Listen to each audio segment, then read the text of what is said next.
नमस्कार, मी doctor Neha Mehar, headache migraine specialist. थंडी आली आहे, विंटर सीझन सुरू झाला आहे.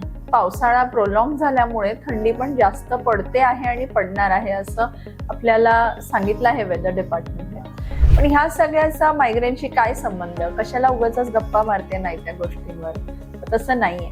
तसं आपल्याला माहिती आहे की उन्हाळ्यात डोकंदुखी वाढते किंवा काही जणांना पावसाळ्यात हाय ह्युमिडिटीमुळे हेडेक वाढतो.